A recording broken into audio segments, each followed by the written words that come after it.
The 9,451st meeting of the Security Council is called to order. The provisional agenda for this meeting is the situation in the Middle East, including the Palestinian question. The agenda is adopted. I would like to warmly welcome the Secretary General, distinguished ministers, and other high-level representatives present in the Security Council chamber. Your presence today underscores the importance of the subject matter under discussion. In accordance with Rule 37 of the Council's Provisional Rules of Procedure, I invite the representatives of Algeria, Argentina, Australia, Bahrain, Bangladesh, Belgium, the plurinational state of Bolivia, Cambodia, Canada, Chile, Colombia, Cuba, Czechia, Egypt, Finland, Germany, Guatemala, Hungary, Iceland, India, Indonesia, the Islamic Republic of Iran, Iraq, Ireland, Israel, Italy, Jamaica, Jordan, Kazakhstan, Kuwait, Lebanon, Libya, Liechtenstein, Luxembourg, Malaysia, Maldives, Mauritania, Mexico, Morocco, Namibia, the Kingdom of the Netherlands, New Zealand, Norway, Pakistan, Papua New Guinea, Peru, the Philippines, Poland, Portugal, Qatar, the Republic of Korea, Saudi Arabia, Sierra Leone, Slovenia, Spain, South Africa, Sri Lanka, the Syrian Arab Republic, Thailand, Tunisia, Turkey, Ukraine, the Bolivarian Republic of Venezuela, and Vietnam to participate in this meeting. It's so decided. I propose that the Council invite the Minister of Foreign Affairs and expatriates of the observer state of Palestine to participate in this meeting in accordance with the provisional rules of procedure and the previous practices in this regard. There being no objection, it's so decided. On behalf of the Council, I welcome His Excellency Riyad al-Maliki. In accordance with Rule 39 of the Council's Provisional Rules of Procedure, I invite the following briefers to participate in this meeting. Mr. Thor Venesland, the Special Coordinator for the Middle East Peace Process, and Ms. Lynn Hastings, Deputy Special Coordinator for the Middle East Peace Process, Resident Coordinator and Humanitarian Coordinator for the Occupied Palestinian Territory. It's so decided. In accordance with Rule 39 of the Council's Provisional Rules of Procedure, I also invite the following individuals to participate in this meeting. His Excellency, Mr. Sheikh Nyang, Chair of the Committee on the Exercise of the Inalienable Rights of the Palestinian People.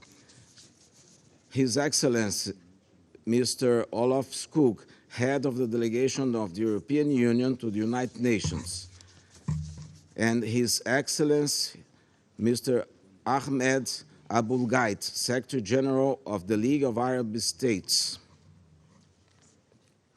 It's so decided. I also propose that the Council invite His Excellency Archbishop Gabriele Caccia, Permanent Observer of the Holy See to the United Nations, to participate in the meeting in accordance with the Provisional Rules of Procedure and the previous practices in this regard. There being no objection, it's so decided.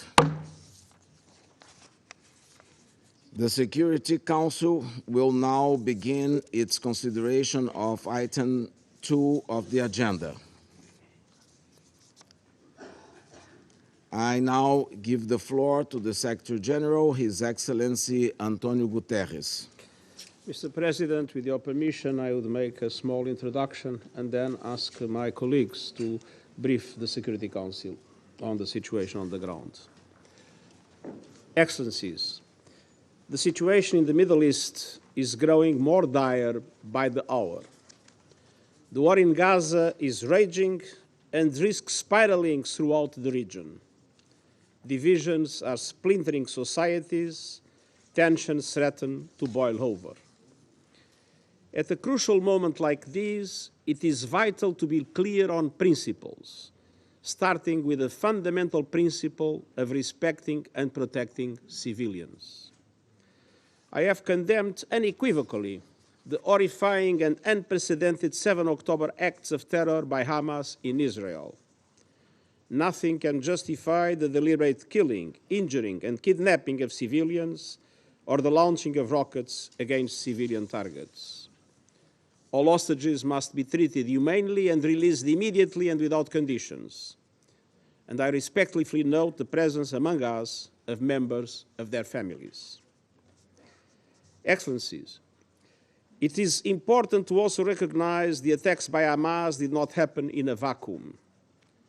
The Palestinian people have been subjected to 56 years of suffocating occupation. They have seen their land steadily devoured by settlements and plagued by violence, their economy stifled, their people displaced, and their homes demolished. Their hopes for a political solution to their plight have been vanishing. But the grievances of the Palestinian people cannot justify the appalling attacks by Hamas, and those appalling attacks cannot justify the collective punishment of the Palestinian people. Excellencies, even war has rules.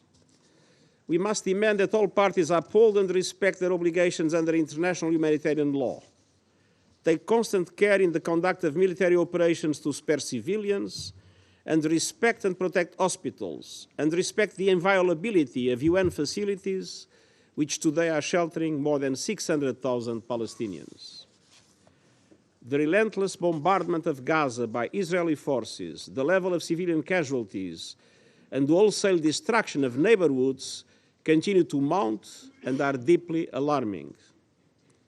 I mourn and honor dozens of UN colleagues working for UNRWA. Sadly, at least 35 and counting, killed in the bombardment of Gaza over the last 2 weeks. I owe to their families my condemnation of these and many other similar killings. The protection of civilians is paramount in any armed conflict. Protecting civilians can never mean using them as human shields. Protecting civilians does not mean ordering more than 1 million people to evacuate to the south, where there is no shelter, no food, no water, no medicine, and no fuel, and then continuing to bomb the south itself. I am deeply concerned about the clear violations of international humanitarian law that we are witnessing in Gaza. Let me be clear, no party to an armed conflict is above international humanitarian law. Excellencies, thankfully some humanitarian relief is finally getting into Gaza, but it is a drop of aid in an ocean of need. In addition, our UN fuel supplies in Gaza will run out in a matter of days, and that would be another disaster. Without fuel, aid cannot be delivered, hospitals will not have power, and drinking water cannot be purified or even pumped. The people of Gaza need continuous aid delivery at a level that corresponds to the enormous needs, and that aid must be delivered without restrictions. I salute our UN colleagues and humanitarian partners in Gaza working under hazardous conditions and risking their lives to provide aid to those in need. They are an inspiration. To ease epic suffering, make the delivery of aid easier and safer, and facilitate the release of hostages, I reiterate my appeal for an immediate humanitarian ceasefire. Excellencies, even in this moment of grave and immediate danger, we cannot lose sight of the only realistic foundation for a true peace and stability, a two-state solution. Israelis must see their legitimate needs for security materialized, and Palestinians must see their legitimate aspirations for an independent state realized in line with the United Nations resolution, international laws, and previous agreements. And finally, we must be clear on the principle of upholding human dignity. Polarization and dehumanization are being fueled by a tsunami of disinformation. We must stand up to the forces of anti-Semitism, anti-Muslim bigotry, and all forms of hate. Mr. President, Excellencies, today is United Nations Day, marking 78 years since the UN Charter entered into force. That charter reflects our shared commitment to advance peace, sustainable development, and human rights. On this UN Day, at this critical hour, I appeal to all to pull back from the brink before the violence claims even more lives and spreads even further. Thank you very much. I thank the Secretary General for his briefing. I now give the floor to Mr. Thor Venneland. Mr. President, Excellencies, members of the Security Council, I thank you for your sustained attention to the grave developments unfolding in Israel and the occupied Palestinian territory, particularly in and around Gaza. In light of the horrific violence of these past weeks, allow me to begin by expressing my most sincere condolences to the thousands of families in Israel, Palestine, and across the globe who are in mourning, in shock, and in profound pain. This includes the families of 35 UN staff killed in Gaza. The abhorrent attack launched by Hamas on 7 October and Israel's devastating, ongoing military operation in Gaza have taken a staggering toll on civilians and deeply shaken Israelis and Palestinians alike. As I told this council last week, and the Secretary General has just expressed, the events we are witnessing are unprecedented. They risk expanding to the wider region and may have profound long-term impact on the dynamics of the Israeli-Palestinian conflict. Mr. President, on the morning of 7 October, Hamas and other Palestinian armed groups launched a large-scale complex assault on Israel. The unprecedented attack saw an estimated 1,500 Hamas and Palestinian Islamic Jihad militants from Gaza infiltrate some 20 Israeli communities and military facilities in the Gaza periphery by land, sea, and air, while thousands of rockets were launched towards central Israel, including Tel Aviv and Jerusalem. Testimony and evidence emerging from the tragic day reveal a sickening killing spree designed to terrorize, with appalling scenes of brutality, massacres, hostage-taking, including against infants and young children. In all, Hamas and other Palestinian militant groups killed over 1,400 Israelis and foreign nationals, the bloodiest attack in Israel's history. This includes over 1,000 civilians, many of them women and children, and over 360 security forces personnel. Over 5,400 Israelis were injured. At least 220 civilians, including women and children, as well as soldiers, were abducted and taken into Gaza Strip as hostages.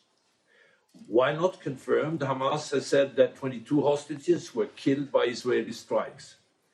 I welcome the release of 4 hostages and recognize the important role of Qatar in this regard. To the families of hostages, some of whom are with us today, the fear and uncertainties you have had to endure is unimaginable. As the Secretary General and I have said repeatedly, your loved ones must be returned to you immediately and unconditionally. Heavy fighting between Israeli forces and militants inside the Israeli communities continued until 10 October, when the Israeli Defense Forces said it regained control of the perimeter fence. Over 120,000 Israelis were displaced from the area. Hamas and other Palestinian militant groups in Gaza have continued to launch indiscriminate rocket fire from Gaza into Israel, reaching as far as north as Haifa. To date, according to Israeli sources, some 7,700 rockets have been launched. Mr. President, on the day of the attack, Israeli Security Cabinet declared a state of war for the first time in over 50 years, with the aim of, quote, the destruction of the military and governing capabilities of Hamas and Islamic Jihad, unquote. That same day, Israeli forces began a massive bombardment of what they said were Hamas sites throughout Gaza. Israeli air assaults in the Strip has continued to date, with some 5,000 such sites targeted, according to the IDF. On 8 October, Israeli Minister for Defense announced the complete siege of Gaza, blocking all entry of goods, including electricity, water, food, fuel, and medical equipment. The airstrikes have been devastating and resulted in a staggering number of Palestinian fatalities, a vast number of whom are civilians. Thus far, the Ministry of Health in Gaza has reported over 5,000 Palestinians killed, including 1,100 women, 2,000 children, as well as journalists, medical workers, and first responders, with more than 15,000 injured. Authorities estimate that hundreds more lay dead or injured under rubble as rescue effort languish amid continuous airstrike. Over 1 million Palestinians have been displaced. The level of physical destruction has left entire neighborhoods in rubble, and critical infrastructure has been destroyed or damaged. Schools, including UNRWA schools and hospitals, many sheltering displaced Palestinians, have been hit. Displacement levels are unprecedented.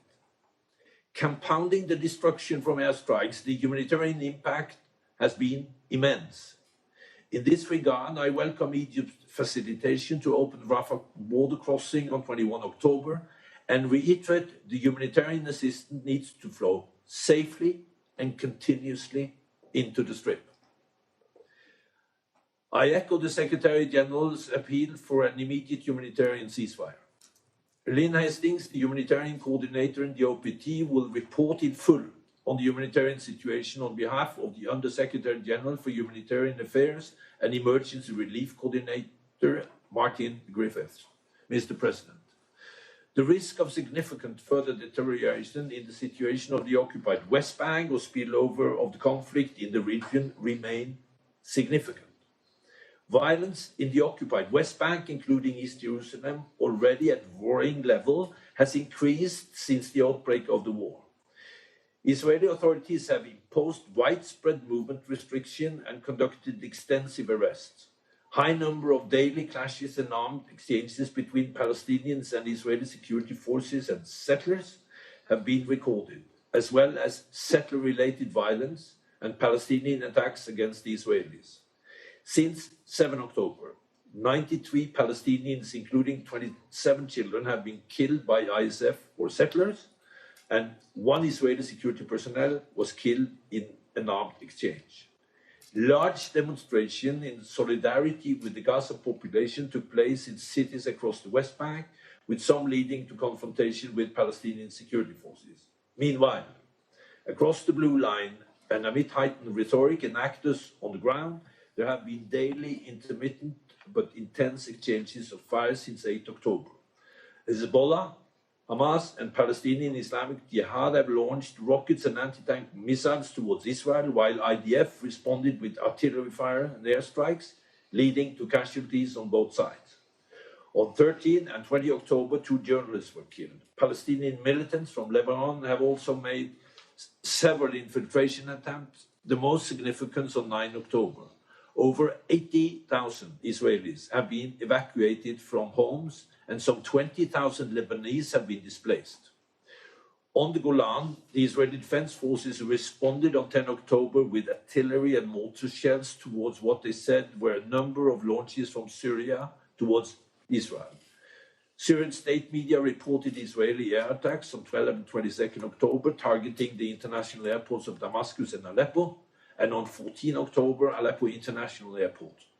UNDOF continued to engage with both parties, urging them to exercise maximum restraints in respect of their obligation under the 1974 agreement on the disengagement of forces. Mr. President, the Secretary General has been very clear in expressing the UN condemnation of the horrific attacks by Hamas and others on 7 October and deep alarm of the scale of Israeli airstrikes and the scope of civilian casualties and destruction in Gaza. Over this past week, the Secretary General and I have been pursuing any and every opportunity to address the situation on the ground and to prevent further civilian death and misery.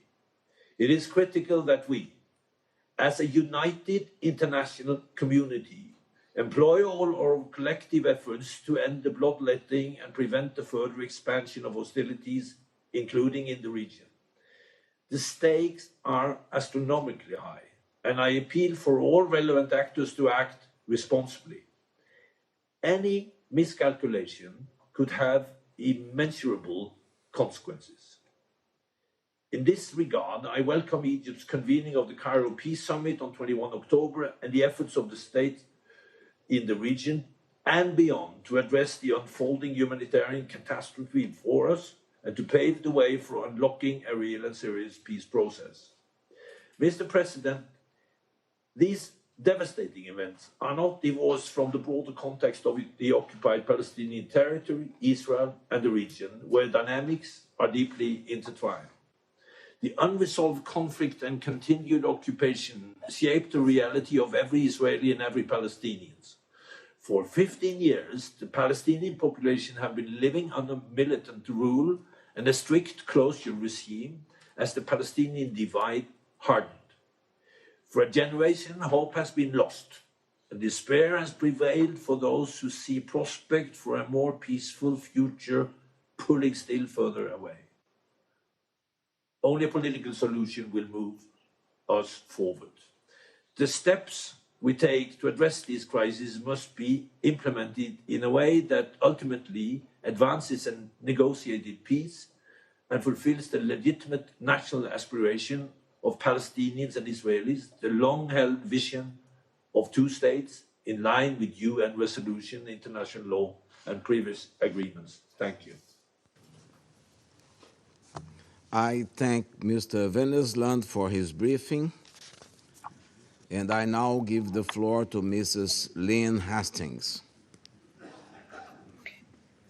Mr. President, thank you for this opportunity to update the Security Council on behalf of Undersecretary General for Humanitarian Affairs and Emergency Relief Coordinator Martin Griffiths.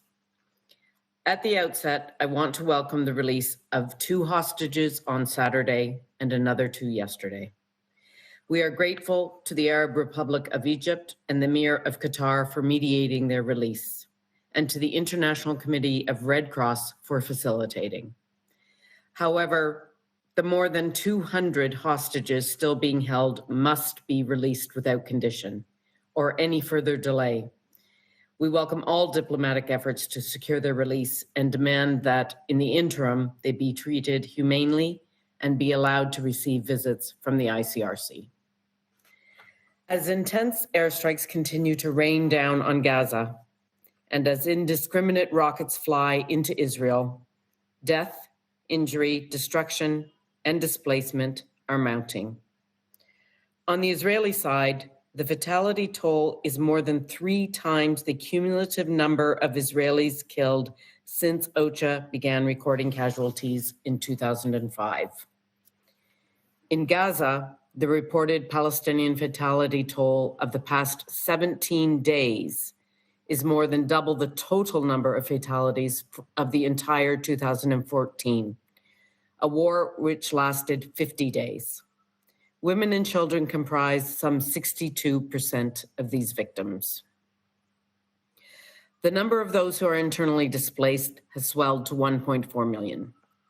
Nearly 600,000 people are sheltering in UNRWA facilities in increasingly dire conditions. The average number of IDPs per shelter has reached 2.5 times the capacity. As my colleagues have repeatedly highlighted, there is nowhere to seek refuge in Gaza. When it comes to decisions on whether and where to flee, civilians are damned if they do and damned if they don't. Displaced families are reportedly returning to North Gaza due to ongoing bombardments because their basic needs, including safety, cannot be met in the south. I reiterate that civilians must be protected and have the essentials they need to survive, whether they move or if they stay. To give you an idea of the scale of destruction, according to the Gaza Ministry of Housing, at least 42% of all housing units in the Strip have already been either destroyed or damaged since October 7th. The scale of destruction calls into question the ability of people to ever return to their homes. Meanwhile, Gaza remains under a full electricity blackout. Hospitals are on the brink of collapse due to shortages of electricity, medicine, equipment, specialized personnel, and the damage and destruction. Patients are being treated on the floors due to a shortage of beds. Doctors are being forced to operate without anesthesia. Since the 7th of October, 16 health workers in Gaza have reportedly been killed and 30 injured while on duty. Mr. President, in the middle of this tumult, the agreement to use Rafah crossing from Egypt to get essential humanitarian supplies into Gaza has provided a glimmer of hope to people living in the appalling conditions. This past weekend, 34 trucks entered Gaza with life-saving supplies, and another 20 crossed Rafah into Gaza yesterday. 20 more of those are due to cross today. We welcome this important development, and we pledge to do our part to ensure these deliveries increase and continue. But these deliveries are a drop in the bucket compared to the vast scale of needs. They amount to no more than 4% of the daily average volume of commodities entering Gaza prior to these hostilities. Needs are now, of course, significantly greater. And most crucially, the deliveries made over the past few days do not include fuel. That is essential for powering the services that are needed for people to survive. Without fuel, our humanitarian operation will stop. No fuel means no hospitals functioning, no desalination of water, and no baking. Many people are drinking saline groundwater, increasing the risks of diarrhea, cholera, and other health issues. We urge Israel to bring water and electricity supplies back to pre-conflict levels and to work with us to find a secure way of bringing fuel into Gaza. While we negotiate with the government of Israel as to how best to bring fuel into Gaza, we have 400,000 liters of trucks ready to go. This would provide fuel for approximately 2.5 more days. If the civilians across Gaza are to get access to adequate food, water, medical care, and other essential supplies, we must be able to scale up deliveries of all goods, and we must be able to replenish fuel supplies. It will be important also that the Israeli crossings for the movement of people and goods are opened. I want to express my utmost admiration for the bravery and extraordinary commitment of those delivering life-saving and humanitarian services in Gaza. This includes the incredible staff at UNRWA, many of whom are displaced themselves and who continue to support the most vulnerable despite it all. We must also pay tribute to the 35 UNRWA colleagues who have tragically been killed. I urge the Council to redouble funding to UNRWA and other humanitarian agencies on the ground without delay so they can continue these indispensable efforts. Mr. President, today of all days, when we celebrate the United Nations, we must all continue to demand respect for international humanitarian law. The parties on all sides must take constant care to spare civilians, including medical and humanitarian personnel, civilian objects, including homes, hospitals, and humanitarian assets. Civilians must have the essentials to survive, and to this end, the passage of rapid and unimpeded and increased humanitarian relief must be facilitated and water and electricity connections resumed. I urge all countries with influence to exert it and ensure respect for the rules of war. Mr. President, agreement on the resumption of aid deliveries and the release of a small number of hostages over the past few days shows that through diplomacy and negotiations, humanity can prevail, and we can find humanitarian solutions, even in the depths of this conflict. In this spirit, I reiterate the Secretary General's call for an immediate humanitarian ceasefire to ease this epic human suffering. If we are to prevent any further descent into this humanitarian catastrophe, dialogue must continue to ensure essential supplies can get into Gaza at the scale needed, to spare civilians and the infrastructure they depend on, to release hostages, and to avoid any further escalation and spillover. The world is looking to the member states around this council to play its part in leading the way. Thank you.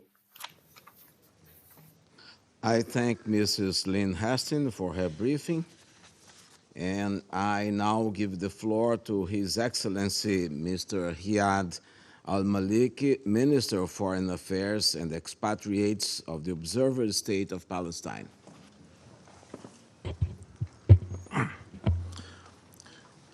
Mr. President, we are here today to stop the killing, to stop the massacres being committed against the Palestinian people.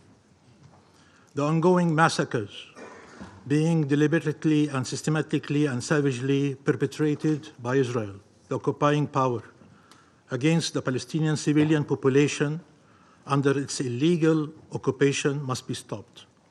The Security Council has a duty to stop them. The international community is obliged under international law to stop them. It is our collective human duty to stop them.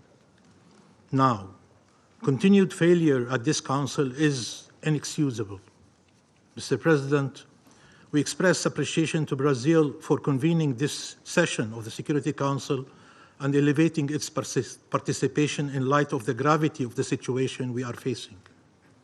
We thank the Secretary General of the United Nations for his sobering briefing and for his tireless efforts, and that of the UN agencies and humanitarian staff on the ground, particularly UNRWA, working round the clock under the most inhumane conditions to aid our people and uphold a minimum sense of humanity.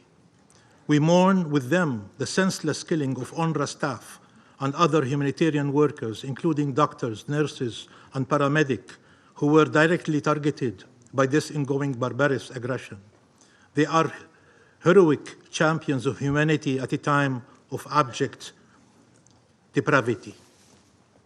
Mr. President, over 2 million Palestinians are on a survival mission every day, every night.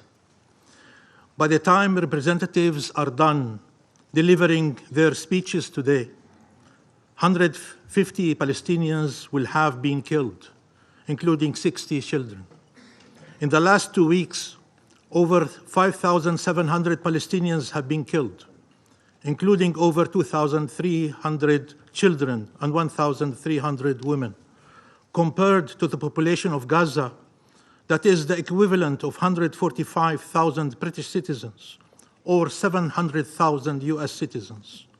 Almost all those killed by Israel are civilians.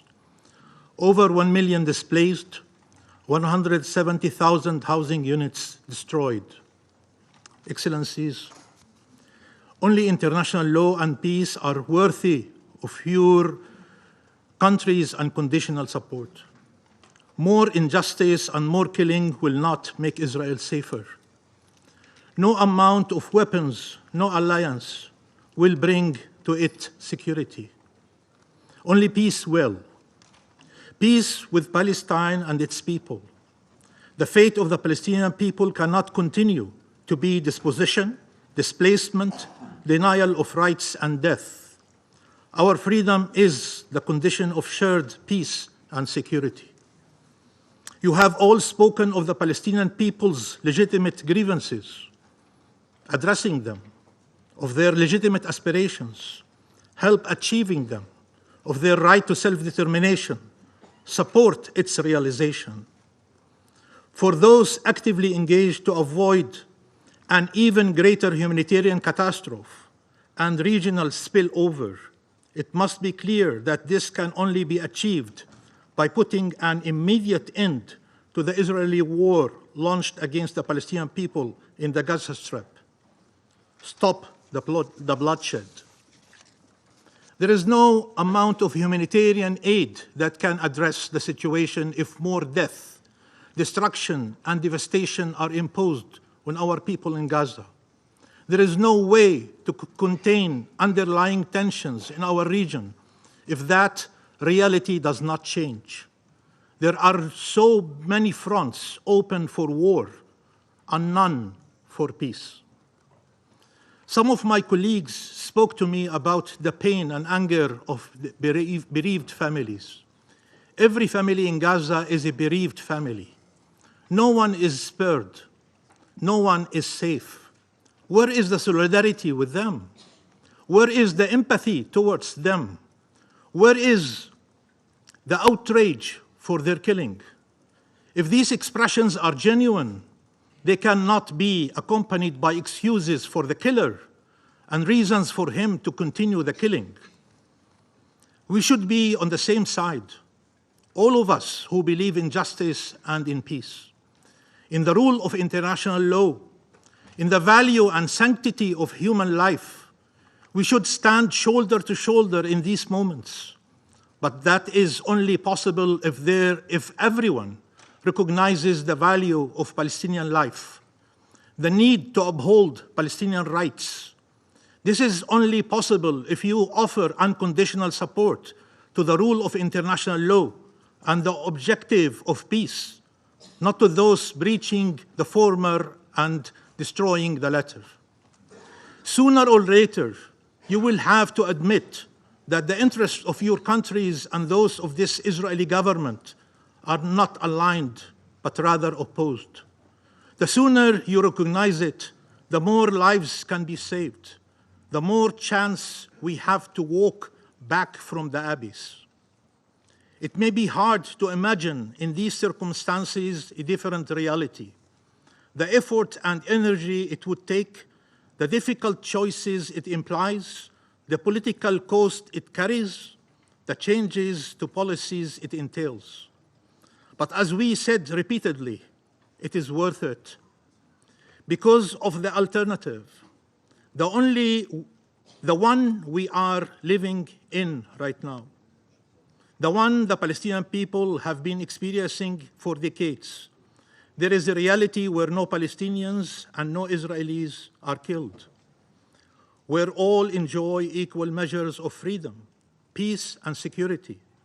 That reality is the one that deserves all your efforts and all your resources.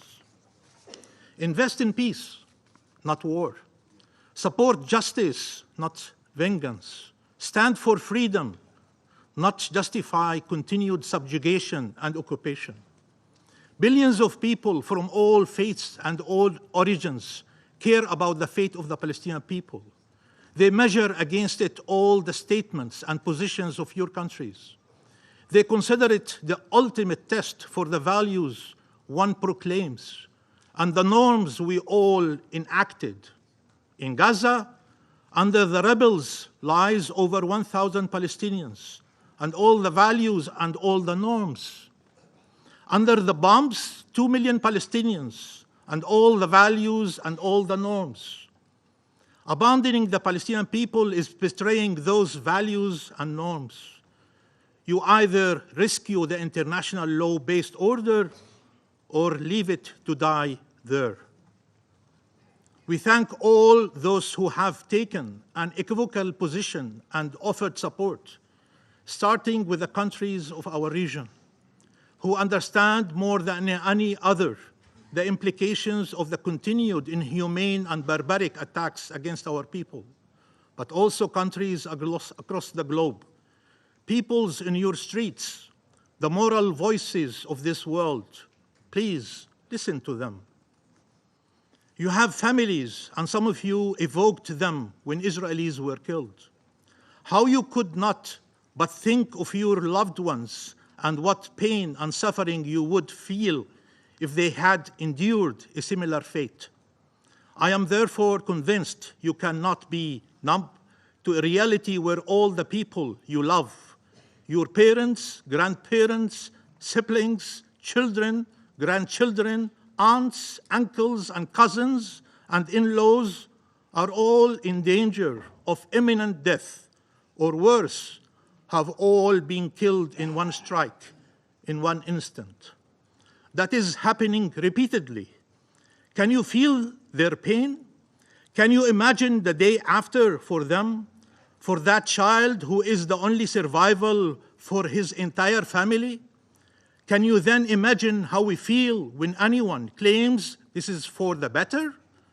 Can you imagine your loved ones besieged and bombed, deprived of the essential goods for their survival, their fate dependent on decision to allow or prevent fuel, water, and food from entering, with any delay meaning a death sentence for many?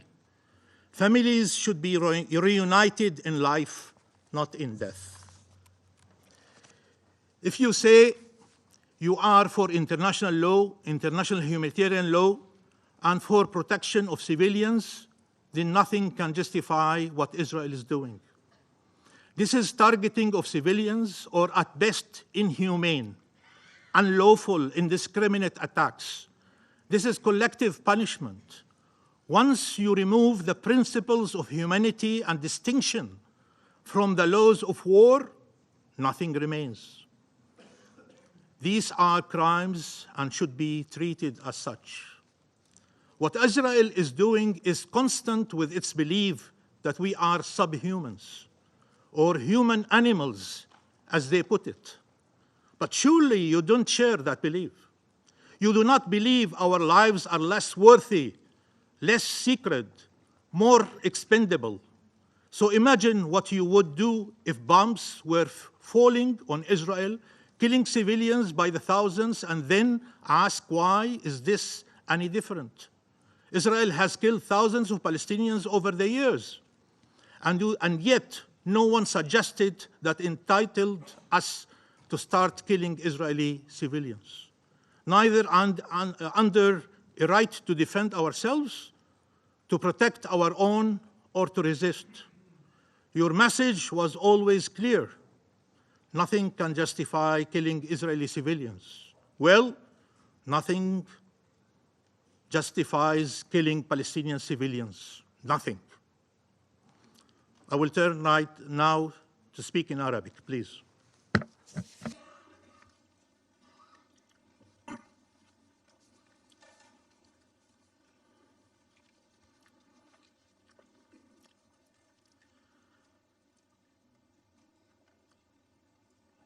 السيد الرئيس. Mr. President, أليست مسؤولية مجلس الأمن is it not the حفظ Security Council's الأمن duty والسلم to maintain الدوليين international peace and security وصون مقاصد and وأهداف preserving the الميثاق principles التي and تعهدت purposes of the لشعوبنا UN Charter بإنقاذ that الأجيال have المقبلة guaranteed من to our ويلات peoples الحروب to save the واتخاذ generations from the التدابير scourge of war المشتركة and الفعالة taking these joint and لمنع الأسباب effective التي measures تهدد to السلم prevent the وإزالتها causes that threaten peace وفقا لمبادئ العدل as والقانون per the الدولي. principles of أم يتعذر international على law and justice, مجلسكم الاطلاع or is it difficult for your بمسؤولياته Security Council وتنفيذ to ولايته uphold its وقراراته responsibility دون and its انتقائية mandate and أو resolutions ازدواجية في without المعايير selectivity or عندما يتعلق double الأمر standards when it بفلسطين؟ relates to Palestine? أليس دوره Is it not the Security Council's role to address the aggression that targets newborn babies and men, women and children, and providing Palestinian civilians with protection against the continued crimes of the occupation, and addressing the root causes of the issue, and addressing the reasons for instability and insecurity, which represent the desire of the occupying Israeli power to colonize the Palestinian people. Peace and security pass through the gate of empowering the Palestinians and their enjoyment of their inalienable rights, and not through evading this path and ignoring their suffering. Mr. President, in the Universal Declaration of Human Rights, and I quote, disregard and contempt for human rights have resulted in barbarous acts which have outraged the conscience of mankind, end quote. Here I address the international community and ask, represented by your council, is your human conscience not offended by the crimes of the Israeli occupation over the course of 56 years of its colonial occupation, or by the terrorism, killing, destruction, and starvation to which the Palestinian people are exposed today? Doesn't this wholesale killing offend you? Through the Israeli targeting of innocent persons and houses of worship and other civilian objects, and the humanitarian staff, depriving our people of their humanity, does not offend you. The statements by Israeli officials do not offend you that call for ethnic cleansing and genocide, and that describe the Palestinian people and children as children of darkness and as human animals in order to allow for killing. Does this not offend the conscience, the continued blockade for 16 years and the starvation of the people, the prevention of water, food, fuel, and other necessary supplies? Does this not offend the human conscience to target civilians in Gaza, as well as Jerusalem and in the West Bank, and the desecration of holy sites and the magnitude of civilians that must fall, so that your august council can call for ending this madness and impunity? Do not mistake the devastating war against the civilians in the Gaza Strip is an extension of the aggression by this occupation against our people to continue its colonization of our land. Peace and security cannot and will not be achieved by crushing the skulls of infants, or through wiping out Gaza, or turning it into a hell, or reducing its area, as has been announced repeatedly by everyone who carries out this killing and destruction. It will also not materialize by arming thousands of terrorist settlers and encouraging them to continue their terror attacks against our people in Jerusalem and the occupied West Bank. Mr. President, the Palestinian children in Gaza are writing their names on their hands so that they not become unknown corpses, and so that they not be buried in collective graves.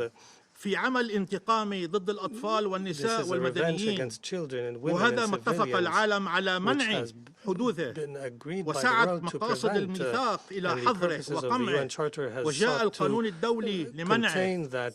نعم سيد الرئيس، إسرائيل تنتقم من النساء والأطفال، تنتقم من الشعب الفلسطيني ككل، تنتقم من الضحية التي ما زالت ترفض هذا الاحتلال ومشروعه الاستعماري، الضحية التي ما زالت تطالب بحقوقها في الحرية والاستقلال والعودة، الشعب الصامت في وجه الجرائم والعدوان المستمر والهمج المدعم بخطاب الكراهية والانتقام، والذي تقوده حكومة الاحتلال التي تريد استكمال جريمة النكبة.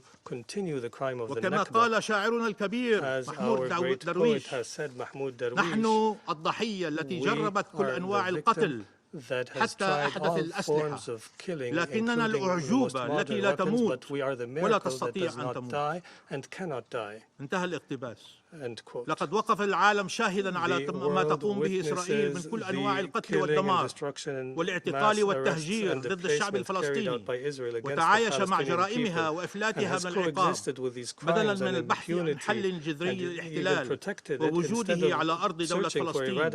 فإنهاء الاحتلال وإحقاق حقوق الشعب الفلسطيني هو الطريق الأوحد للحفاظ على الاستقرار والأمن والسلم الإقليميين والدوليين. Not killing more التصعيد الخطير في المنطقة سببه الرئيس غياب الحقوق escalation وتجاهلها، in the area is the وعليه فإن الحد الأدنى الملح المتوقع من مجلس therefore الأمن the اليوم urgent هو الدعوة solution للوقف required from the الفوري Council للعدوان today is to call الإسرائيلي، for immediate وقف لإطلاق النار cessation of the على Israeli شعبنا في aggression قطاع and غزة، ceasefire والعمل العاجل على تأمين and to دخول work المساعدات urgently to والمعونات secure الإنسانية humanitarian في كل access أنحاء in all قطاع parts غزة، of the Gaza ومنع Strip التهجير and to القسري end the forced وتوفير الحماية displacement الدولية and to العاجلة provide للشعب international الفلسطيني protection for the وتحقيق Palestinian العدالة people من and خلال achieve المساءلة justice through والمحاسبة، accountability. بالإضافة إلى اتخاذ ما يلزم من خطوات عملية لمعالجة جذر المشكلة وإنهاء الاحتلال الإسرائيلي لأرض دولة فلسطين وعاصمتها القدس استنادا لقرارات مجلسكم هذا ومرجعيات عملية السلام والقانون الدولي وإحقاق الحقوق غير القابلة للتصرف، وعلى رأسها الحق في تقرير المصير والاستقلال الوطني والعودة للاجئين الفلسطينيين إلى ديارهم التي شردوا منها تنفيذا للقرار 194. الحرب والسلم يبدأ من فلسطين، ألا يكفي منطقتنا حروبا. غزة اليوم هي عاصمة العالم، ترحل كل الأنظار نحوها، لا تسقط في اختبارها، فيها شعب أبي جبار تحمل ما لا يتحمله بشر، كفى عذاب وقتل وظلم، لتحيا غزة وتحيا فلسطين وتحيا الحرية لكي يحيا السلام. وشكرا. Thank you, Mr. President. I thank His Excellency Mr. Al-Maliki for his statement, and I now give the floor to His Excellency Mr. Eli Cohen, Minister for Foreign Affairs of Israel.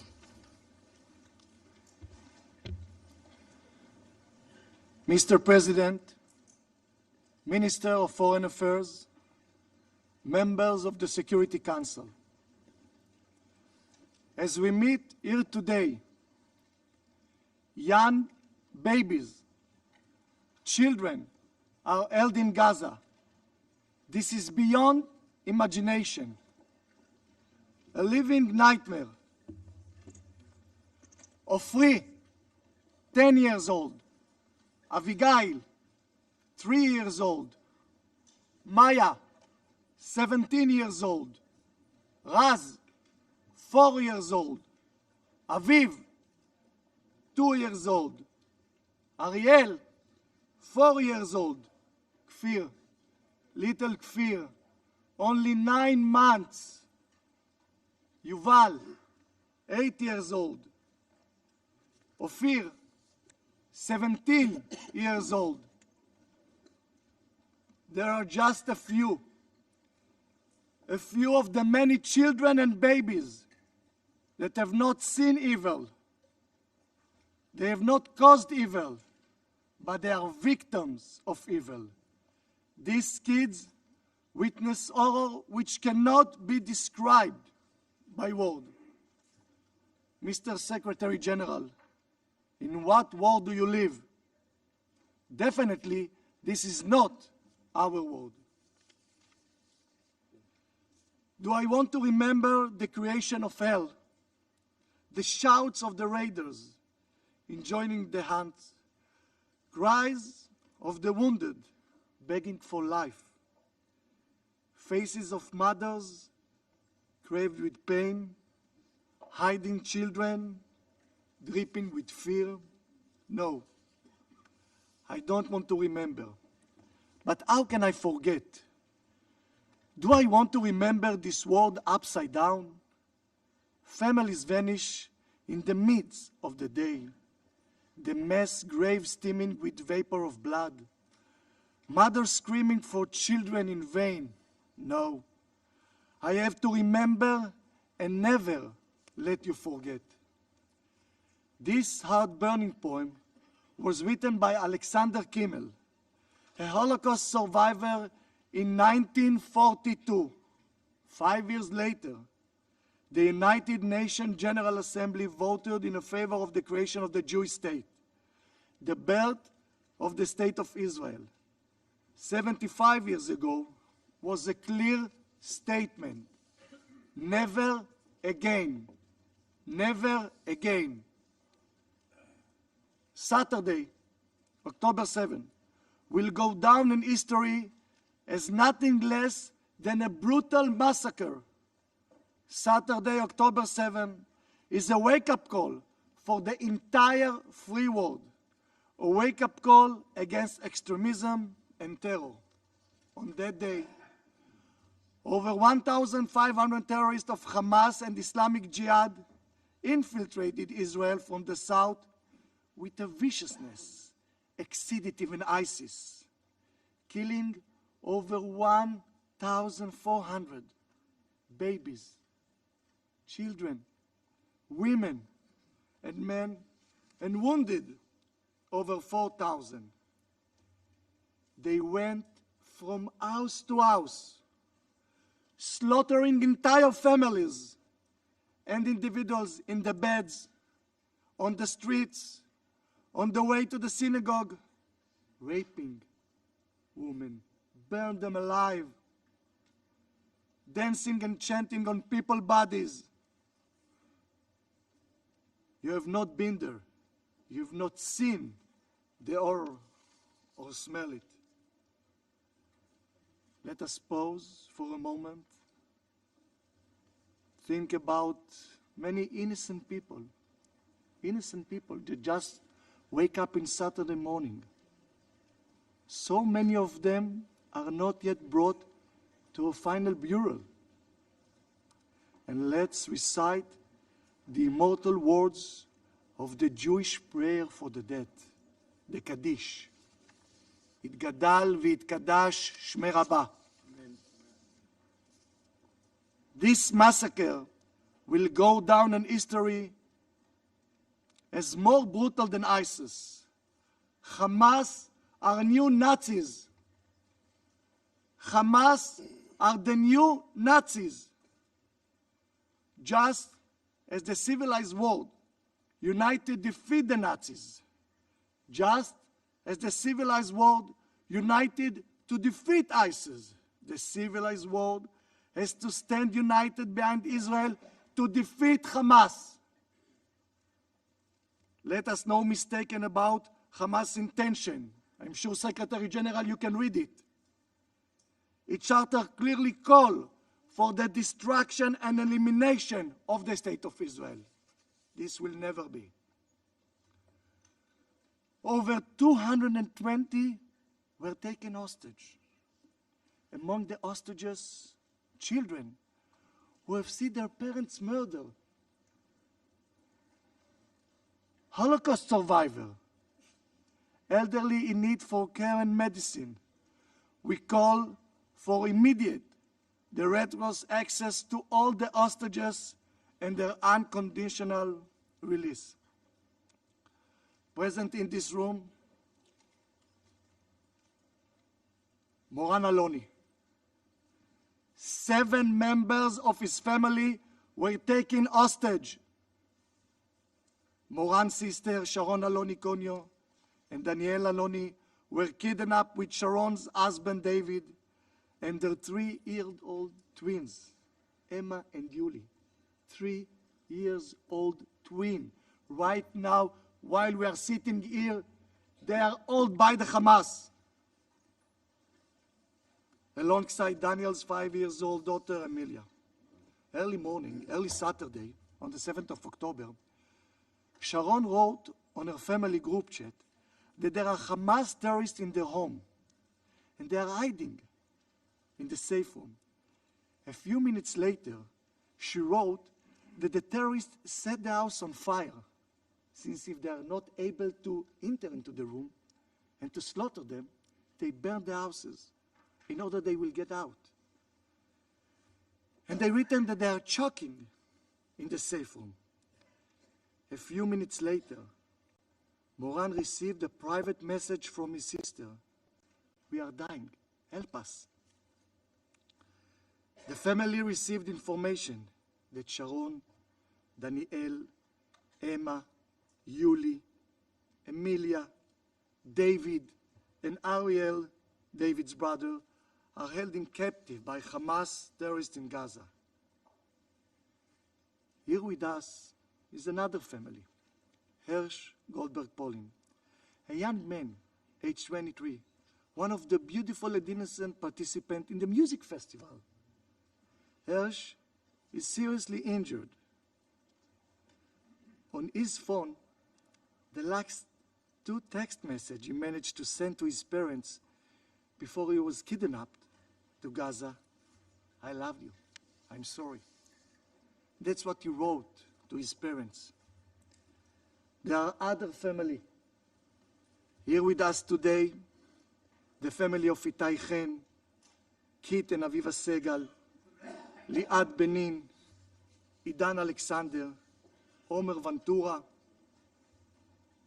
and there is so many more. Qatar, which financed and harbor of Hamas leaders, could influence and enable the immediate and unconditional release of all hostages held by the terrorists. You, members of the international community, should demand Qatar to do just that. The meeting should conclude with a clear message: bring them home. Bring them home.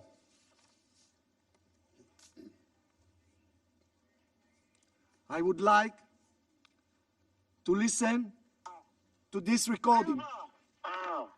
طب انا قاعد اكلمك من جوا بسيم، افتح الواتس تبعه قول له وين، شوف كيف القتلى، شوف كيف قتلت بيدي يابا، ابنك قتل يهود، هاي دخلوا بسيم يابا.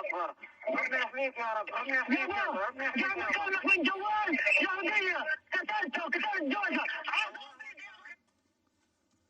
This is a terrorist of Hamas.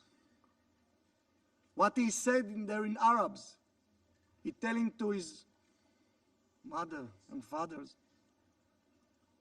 that he is proud that he has blood of 10 Jewish that he murdered. What monster they gave a birth to. Secretary General, this is the world that we live. We give Palestinian Gaza till the last millimeter. There is no dispute in regards to the land of Gaza. But they take the money they receive from the world, and instead of building hospital, office building, commercial center, they took the money to dig tunnels, to build rocket factory, not for the favor of the people. This is one example.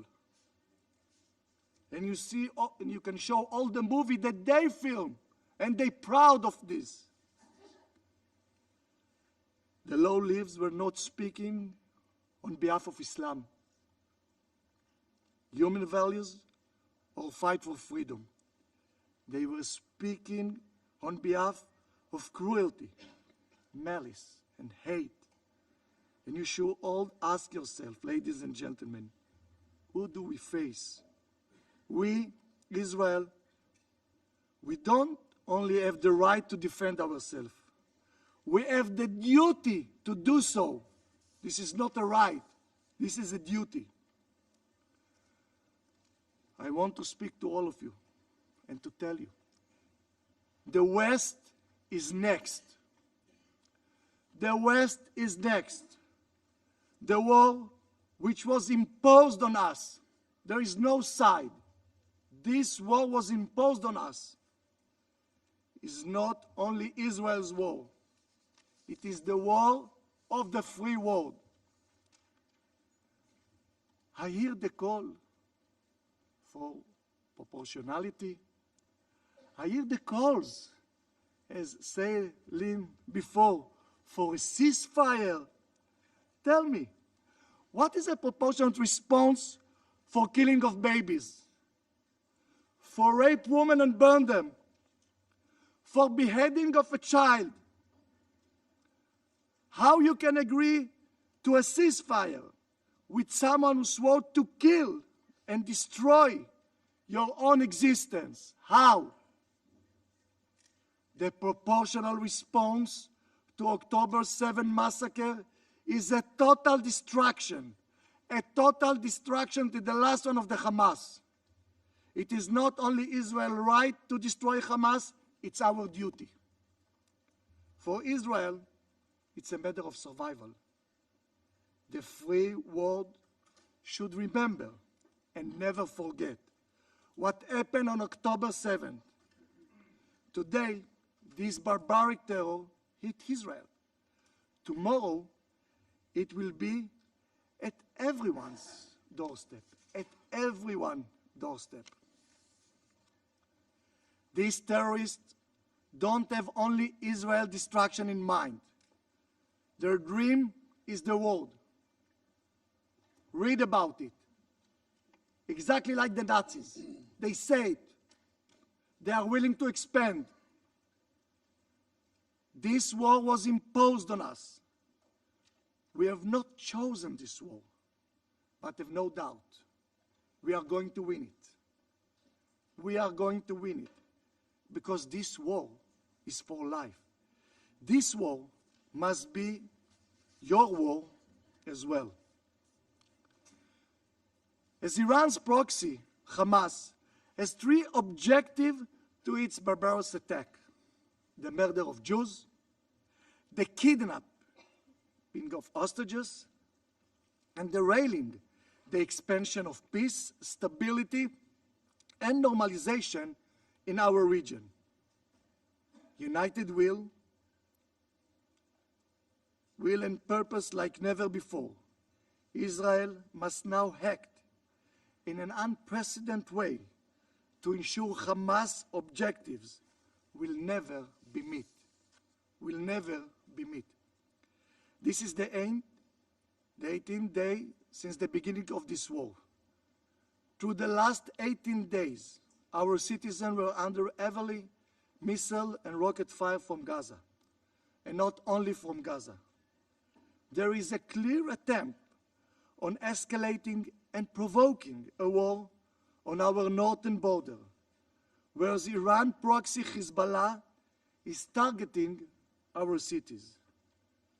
The objective of Hamas, its patron and collaborator is clear. They will not succeed. Not only from neighboring country, Israel is facing threat. Last week, cruise missiles were launched at Israel from Yemen. Have no illusion who is behind it and what is the reason. I'm telling to our Arab country and neighbor, we share the same threat of Iran and the terror organization. The same threat. I stand in front of you saying loud and clear, this war will be won. And for the international community to understand who is under threat and who is the aggressor. Mr. President, colleagues, permanent representative, the world now is facing a clear choice of moral clarity. One can be either part of the civilized world or surrounded to the forces of evil and barbarism. Hamas savages and their friends. There is no middle ground, no room for moral ambiguity, no room for this. I want to thank all the government who's already designated Hamas as a terror organization, and I call others to do it immediately. I want to thank the United States, President Biden and Secretary Blinken for showing such a moral clarity, for standing with Israel in word and deed at this dark hour. Thank you. I also wish to thank the many other leaders from across the world who have come to stand with Israel in this difficult time. I would like to remind you, the Charter here of the United Nations, which you all signed, begins with this word: we, the people of the United Nations, determined to save succeeding generations from the scourge of war, which twice in our lifetime has brought untold sorrow to mankind. Today, after the most vicious and brutal terror attack in the modern history, if all nations do not stand decisively and clearly by the innocent orphans left alone in the world, by the kids that were slaughtered while dancing at sunrise, by the Holocaust survivors murdered or kidnapped, stand by Israel on our mission to eliminate the monsters from the face of the earth.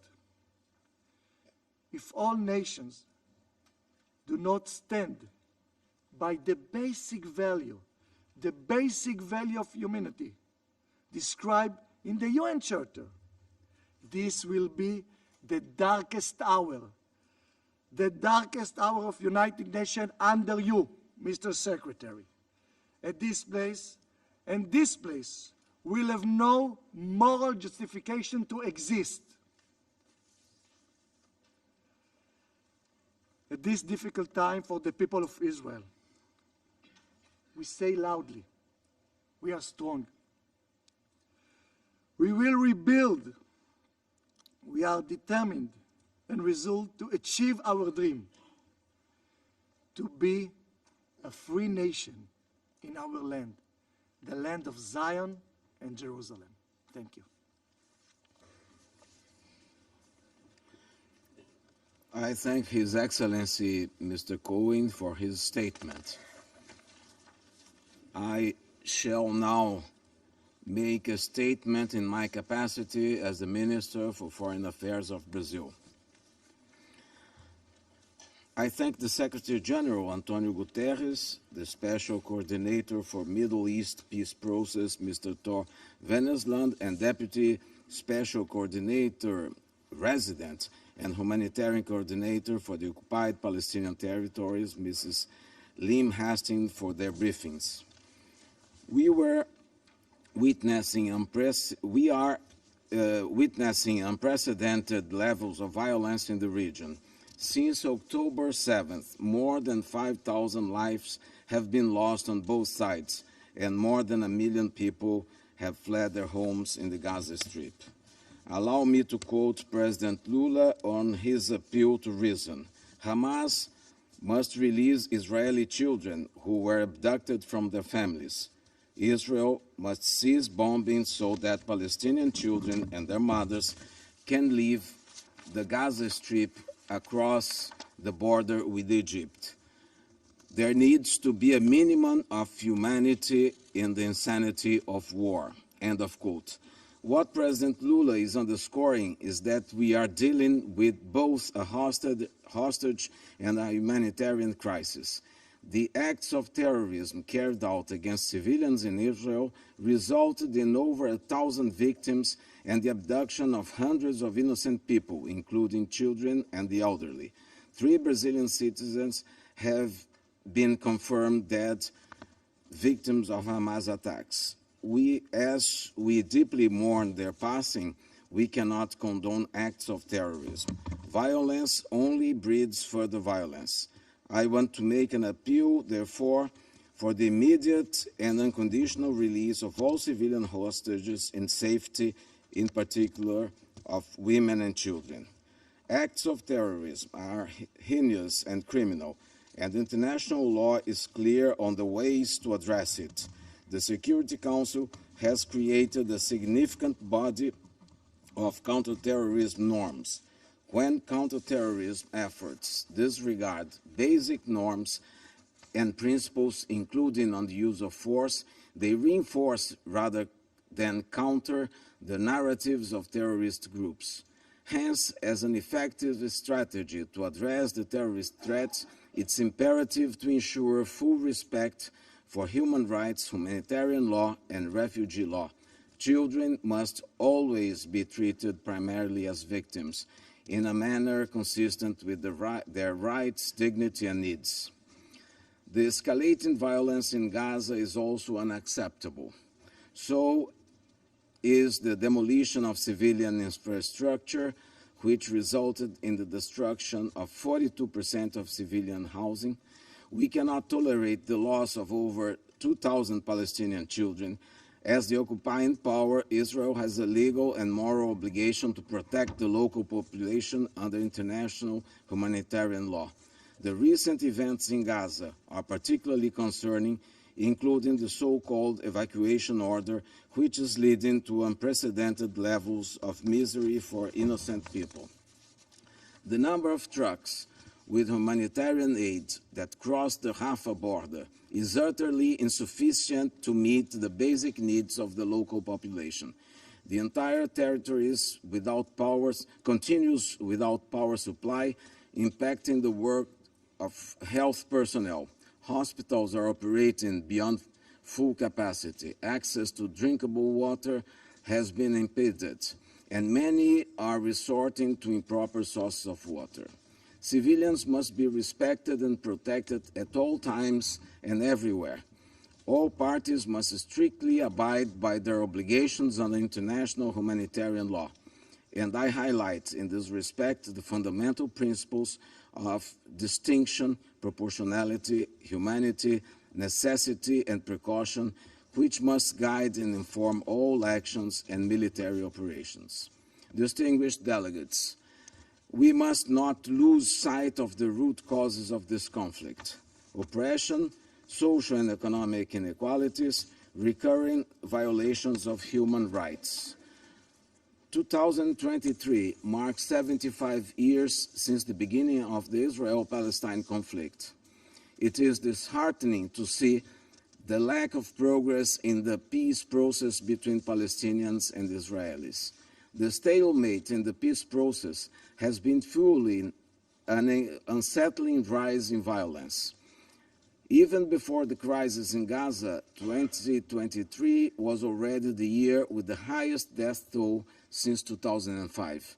The situation in the West Bank remains tense, with successive harmful incidents escalating into violence and leading to civilian casualties. The surge in shelter-related violence is also alarming.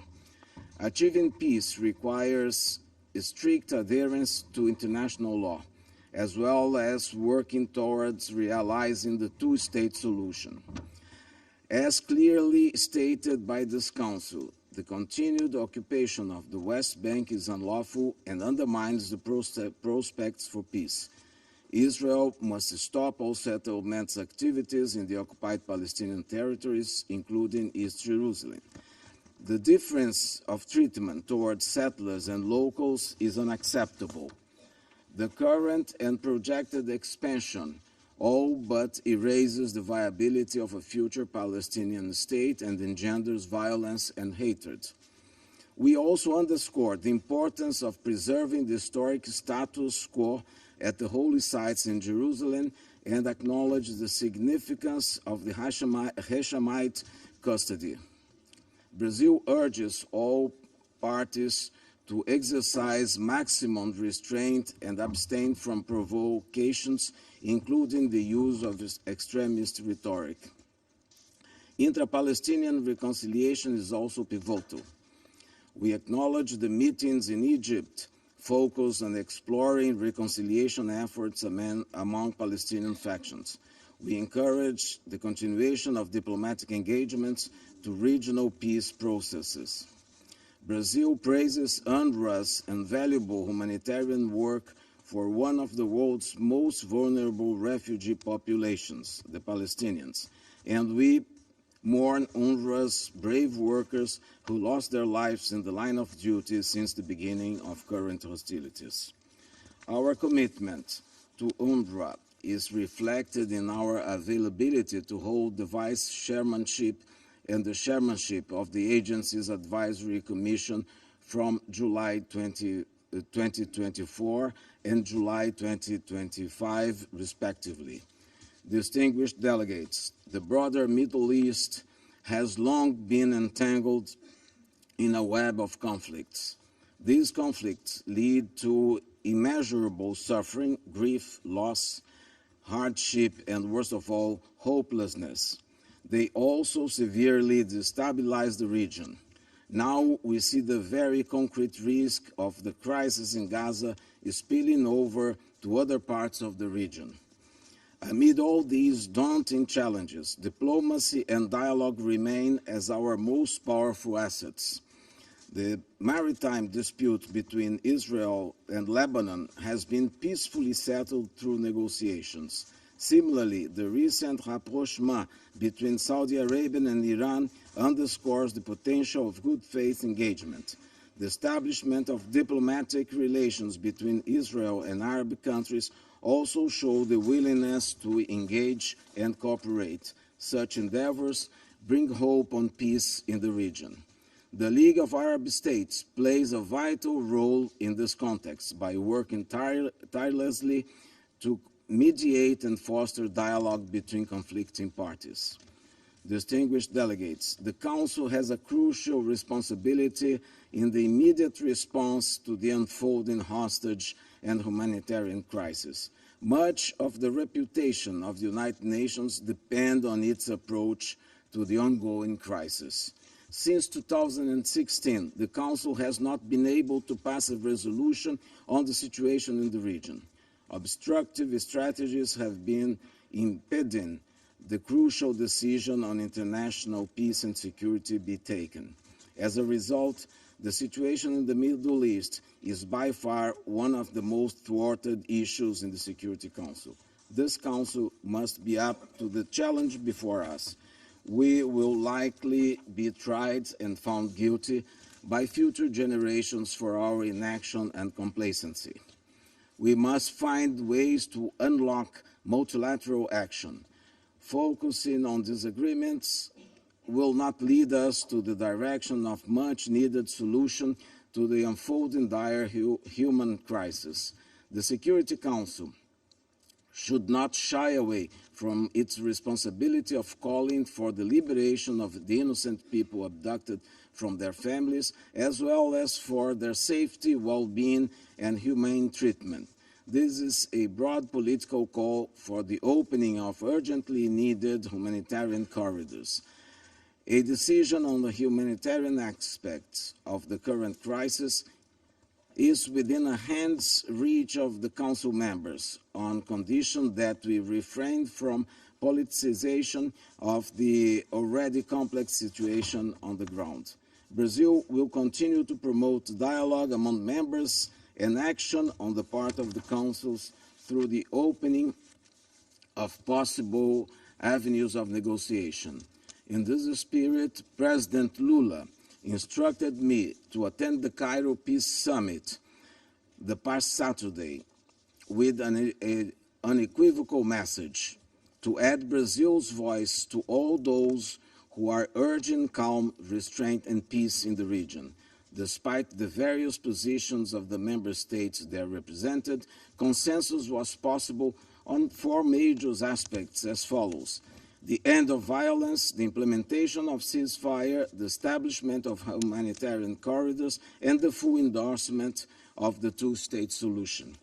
Enough of strife, suffering, and instability. We need all stakeholders to see their own interests through new lenses with long-term and far-sighted perspectives. We need solutions, no matter how politically difficult they may be.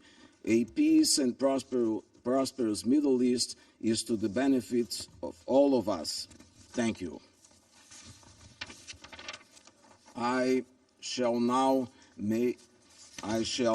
resume my function as President of the Council. I now give the floor to His Excellency Antony Blinken, Secretary of State of the United States. Mr. President, thank you for convening this ministerial and for convening this council. And thank you very much, Special Coordinator Wennesland, Deputy Special Coordinator Hastings, for your important briefings. Mr. Secretary General, we're grateful for your leadership in this incredibly challenging time, particularly in helping get humanitarian aid to civilians in Gaza. And to the entire UN team, their incredible bravery, their dedication, all of those who continue to serve in some of the most difficult circumstances imaginable, we express our gratitude and our admiration.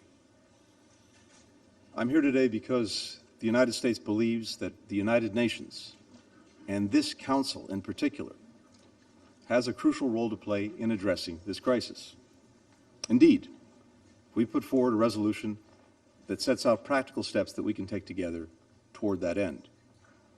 The resolution builds on many elements of the text that Brazil put forward last week. It incorporates substantive feedback that we received from fellow Council members over recent days.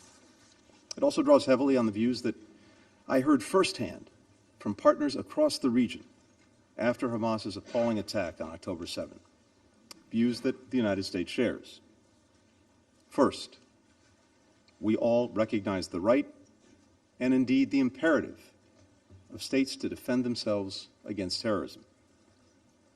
That's why we must unequivocally condemn Hamas's barbaric terrorist attack against Israel. Babies riddled with bullets, young people hunted down and gunned down with glee, young people beheaded, families burned alive in a final embrace, parents executed in front of their children, children executed in front of their parents, and so many taken hostage in Gaza. We have to ask, indeed it must be asked, where is the outrage? Where is the revulsion? Where is the rejection? Where is the explicit condemnation of these horrors? We must affirm the right of any nation to defend itself and to prevent such horror from repeating itself. No member of this Council, no nation in this entire body could or would tolerate the slaughter of its people. As this Council and the UN General Assembly have repeatedly affirmed, all acts of terrorism are unlawful and unjustifiable. They're unlawful and unjustifiable whether they target people in Nairobi or Bali, in Luxor, Istanbul, or Mumbai, in New York or Kibbutz Berry. They're unlawful and unjustifiable whether they're carried out by ISIS, by Boko Haram, by Al-Shabaab, by Lashkar-e-Taiba, or by Hamas. They're unlawful and unjustifiable whether victims are targeted for their faith, their ethnicity, their nationality, or any other reason. And this Council has a responsibility to denounce member states that arm, that fund, and train Hamas, or any other terrorist group that carries out such horrific acts. Let's not forget that among the more than 1,400 people that Hamas killed on October 7th were citizens from more than 30 UN member states, including many of the members around this very table. The victims included at least 33 American citizens. Every one of us has a stake. Every one of us has a responsibility in defeating terrorism. Second, we all agree on the vital need to protect civilians. As President Biden has made clear from the outset of this crisis, while Israel has the right, indeed the obligation, to defend itself, the way it does so matters. We know Hamas does not represent the Palestinian people, and Palestinian civilians are not to blame for the carnage committed by Hamas. Palestinian civilians must be protected. That means Hamas must cease using them as human shields. It's hard to think of an act of greater cynicism. It means Israel must take all possible precautions to avoid harm to civilians. It means food, water, medicine, and other essential humanitarian assistance must be able to flow into Gaza and to the people who need them. It means civilians must be able to get out of harm's way. It means humanitarian pauses must be considered for these purposes. The United States has worked relentlessly to make real these principles. We continue to coordinate closely with Egypt, Israel, and partners across the region, as well as with the United Nations, to build mechanisms that will enable sustained humanitarian assistance to flow to civilians in Gaza without benefiting Hamas or any other terrorist group. President Biden appointed one of our most senior diplomats, Ambassador David Satterfield, to lead our humanitarian efforts, which he is currently doing on the ground. The United States has committed an additional $100 million in humanitarian assistance to Palestinians in Gaza and the West Bank, bringing the total aid that we've provided to the Palestinian people over the past 2.5 years to more than $1.6 billion. That makes the United States the largest single-country donor, by far, to the Palestinian people. We call on all countries, particularly those with the greatest capacity to give, to join us in meeting the UN's appeal for the humanitarian situation in Gaza. At the heart of our efforts to save innocent lives in this conflict, and in every conflict for that matter, is our core belief that every civilian life is equally valuable. There is no hierarchy when it comes to protecting civilian lives. A civilian is a civilian is a civilian, no matter his or her nationality, ethnicity, age, gender, faith. That's why America mourns the loss of every single innocent life in this crisis, including innocent Israeli and Palestinian men, women, children, elderly people, Muslim, Jews, Christians, people of all nationalities and faiths, including at least 35 UN staff members. That's why it's imperative that we work to protect all civilians in this conflict, to prevent more deaths atop the many that have already occurred. The value we place on civilian life is the driving force behind our efforts to secure the release of hostages held by Hamas and other terrorist groups in Gaza. I, as others have, had the occasion to meet with families of those missing and suspected to be in the hands of Hamas on my recent trip. Several, as you know, are in this room with us today. None of us can imagine the nightmare they're living, something no family should have to endure. Their loved ones must be released immediately, unconditionally, and every member of this council, indeed, every member of this body, should insist on that, insist on that, insist on that. We're grateful to Qatar, to Egypt, to the ICRC for helping secure the release of 4 of Hamas's hostages. But at least 200 more, and again, from many of our nations, are still in the grip of Hamas. So, again, I implore every member here, use your voice, use your influence, use your leverage to secure their unconditional and immediate release. Third, we're all determined to prevent this conflict from spreading. This goes to the principal responsibility of the Security Council, maintaining international peace and security. A broader conflict would be devastating, not only for Palestinians and Israelis, but for people across the region and indeed around the world. To that end, we call on all member states to send a firm, united message to any state or non-state actor that is considering opening another front in this conflict against Israel, or who may target Israel's partners, including the United States. Don't throw fuel on the fire. Members of this council, and permanent members in particular, have a special responsibility to prevent this conflict from spreading. I look forward to continuing to work with my counterpart from the People's Republic of China to do precisely that when he visits Washington later this week. Now, it is no secret to anyone in this room or on this council that for years, Iran has supported Hamas, Hezbollah, the Houthis, and other groups that continue to carry out attacks on Israel. Iranian leaders have routinely threatened to wipe Israel off the map. In recent weeks, Iran's proxies have repeatedly attacked U.S. personnel in Iraq and Syria, whose mission is to prevent ISIS from renewing its rampage. So, let me say this before this Council, and let me say what we've consistently said to Iranian officials through other channels. The United States does not seek conflict with Iran. We do not want this war to widen. But if Iran or its proxies attack U.S. personnel anywhere, make no mistake, we will defend our people, we will defend our security swiftly and decisively. To all the members of this Council, if you, like the United States, want to prevent this conflict from spreading, tell Iran, tell its proxies, in public, in private, through every means, do not open another front against Israel in this conflict.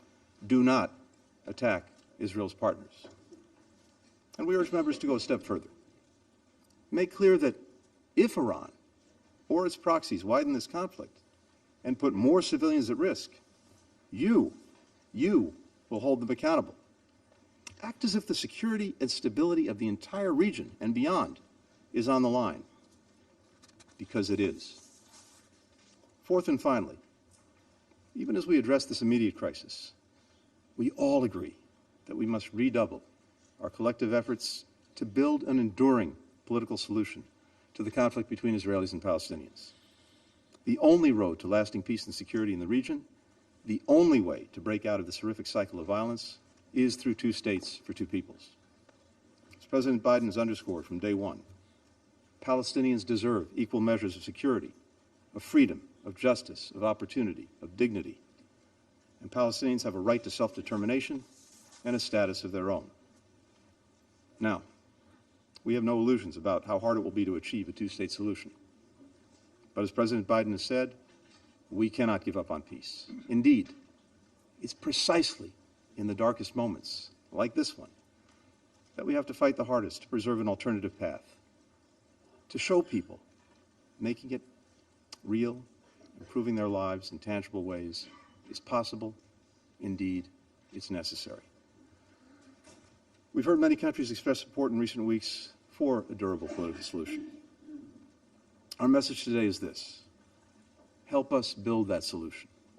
Help us prevent the spread of war that will make two states and broader peace and security in the region even harder to achieve. Members of this Council, we stand at a crossroads. Two paths lie before us. The difference between them could not be more stark. One is the path offered by Hamas. We know where it leads: death, destruction, suffering, darkness. The other is the path toward greater peace, greater stability, greater opportunity, greater normalization and integration. A path toward people across the region being able to live, to work, to worship, to learn, side by side. A path toward Palestinians realizing their legitimate right to self-determination and a state of their own. Nothing would be a greater victory for Hamas than allowing its brutality to send us down its path of terrorism and nihilism. We must not let it. Hamas does not get to choose for us. The United States stands ready to work with anyone ready to forge a more peaceful and secure future for the region, the future its people yearn for and so deserve. Thank you, Mr. President. I thank His Excellency Mr. Blinken for his statement. Now I give the floor to Her Excellency Mrs. Catherine Colonna, Minister for Europe and Foreign Affairs of France. Monsieur le Président, je remercie le secrétaire général et son représentant personnel et coordonnateur spécial des Nations Unies pour le Moyen-Orient, ainsi que son adjointe, d'avoir informé notre Conseil. Et je salue l'engagement personnel du secrétaire général face à cette situation qui est très préoccupante et disons-le dangereuse. Très préoccupante sur le plan humanitaire et dangereuse car la région risque un embrasement. Notre Conseil doit désormais agir et exercer ses responsabilités. C'est son devoir, c'est notre devoir. Nous avons le devoir de condamner sans aucune ambiguïté l'attaque terroriste du Hamas et d'autres groupes terroristes contre Israël, une attaque massive, inhumaine et abominable, une attaque contre des civils, assassinés de sang-froid, torturés, violés. Personne ne peut contester la réalité qui est que le 7 octobre, le Hamas, groupe terroriste, Hamas, a terrorist group, launched an offensive against a UN member state, Israel. Ce terrorisme a aussi frappé la France. This terrorism also struck France. 30 French people died, and 9 of our people are missing. They are reportedly hostages. I reiterate our call for all hostages to be released immediately without conditions. Children, including French children, are today most probably being held hostage in Gaza. No one within this council can accept this. All hostages must be released. In light of this attack, I'd like to reiterate that France unswervingly stands in solidarity with Israel and unfailingly supports its security. Israel has the right to security. Israel has the right to defend itself and protect its people so that such an attack never, ever happen again. The President of the Republic reiterated this again today in Israel. I went there 9 days ago and I saw the pain and the suffering of the people. Israel has the right to defend itself while respecting international law, in particular international humanitarian law, and therefore to protect civilians. We're all aware as well that Hamas does not at all represent the Palestinians. In the Gaza Strip, where Hamas reigns with terror, it is holding the population hostage. It just brings suffering because of the violence of the fighting, and Hamas brings a terrible humanitarian crisis. Given this humanitarian crisis, our duty, including that of Israel, is to guarantee ongoing provision to civilians, including women, children in Gaza, of basic goods, of water, food, medicine, and fuel. Civilian lives must be protected. Any loss of civilian life is a tragedy. In order to achieve this, we need to ensure safe, swift, unhindered humanitarian access, but also sustainable access to the Gaza Strip.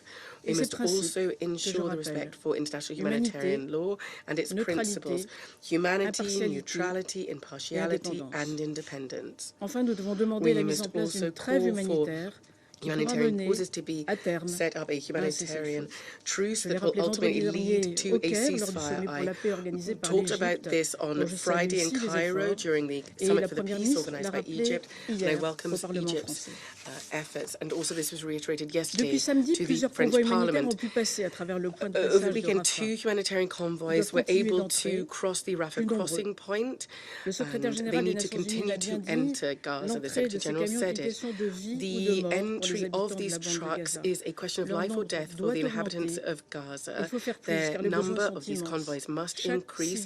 More needs to be done because the needs are enormous. Each civilian counts, each minute counts. France is engaged in tackling humanitarian needs.